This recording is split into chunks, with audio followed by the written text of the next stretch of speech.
at health in all policies, and I'm about to get on board with Fred Hansen as he looks at growing communities through transport.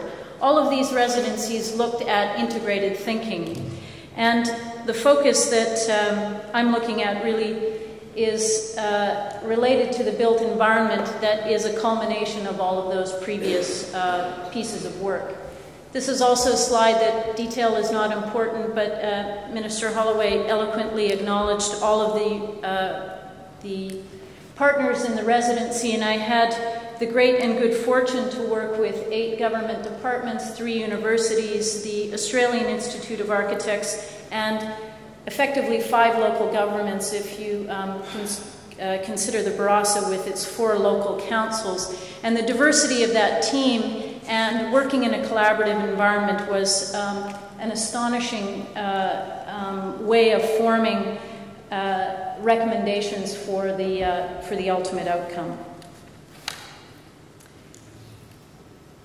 I've organized my remarks in 4 series, the first of which is to look at integrated design, or the definition of design through examples in South Australia, in a way building awareness and rethinking the everyday. The second series reflects the first part of the residency when I was here in March, trying to understand South Australia, its assets and its distinctions, and what the connections might be through those.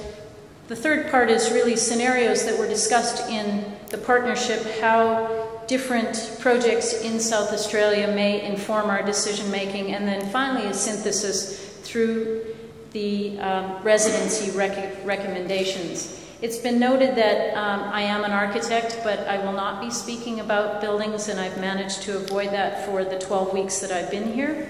But I will be speaking a lot about the process of making places and spaces and what's in between buildings.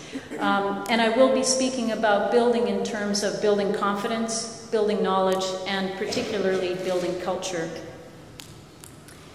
So to launch this first series, my point is really to build awareness of integrated design through brilliant examples in South Australia, and to ask you as an audience really to rethink the everyday. So I'm going to take apart the residency objectives, integrated design strategy for South Australia, sustainable futures, the value of design, the impact of the built environment, and the quality of life.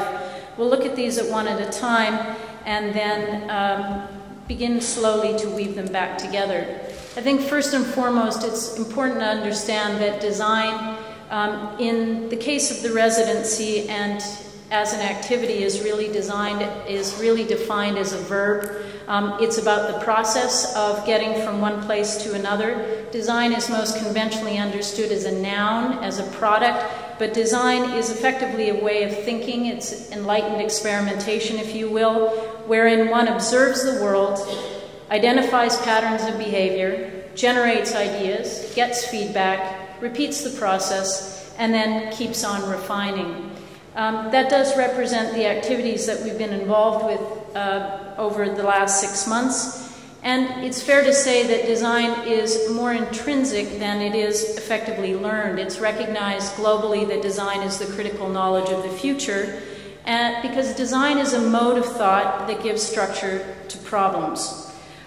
Design also looks at a total approach to environmental life cycles. It looks upstream, it looks downstream. It's about collaboration, diverse roles, lifelong learning.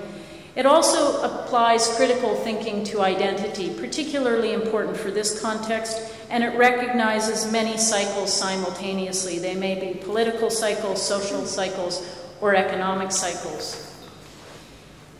So I think the best way to define design and to learn about design is through direct experience. I'm going to define some dimensions of design through places and programs in South Australia. I'm asked regularly, what is your favorite building in Adelaide? During the first visit, I would generally respond, I don't know, I just arrived. What's your favorite building? And it was really interesting to hear about favorite places, and ultimately Central Market was sort of highest on the list, although it's not really a building, and that was quite delightful. In the second visit, When I was asked that question, I said, I can tell you about some of the great experiences I've had walking in the botanical gardens, exquisite dining experiences, Central Market, WOMAD, and I didn't talk about buildings as a way of getting people to think about the space in between and about experiences. Now in this third visit and at the end of the residency, I've turned that question into who will be the next generation or those leaders or key influencers that will create our favorite buildings or places.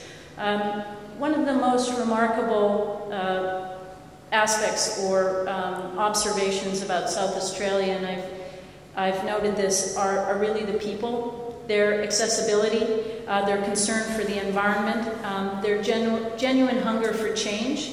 South Australia is also a very creative environment. It's a great incubator for ideas, and it's a place where it's very easy to collaborate. So, looking at some definitions one at a time, sustainability is a very common word in our vocabulary, meaning different things to different people. But sustainability in this context, at its best, is about creating places and spaces where people feel a sense of belonging, of connection, of identity, and of value. It's about atmospheres that delight, inspire, ignite all the senses, and form memories.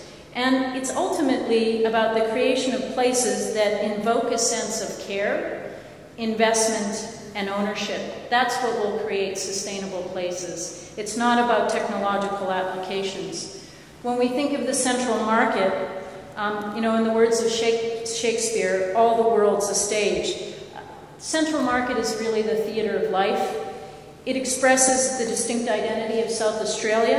It's multicultural, it's affordable, it lends itself to opportunity, it's a place of true democracy of spirit, and by nature, it's socially inclusive. It serves basic needs, but it also allows patrons the greatest variety of choice. When we talk about futures, design always thinks with the end in mind. It is long-term, it's future-oriented, it's about life cycles.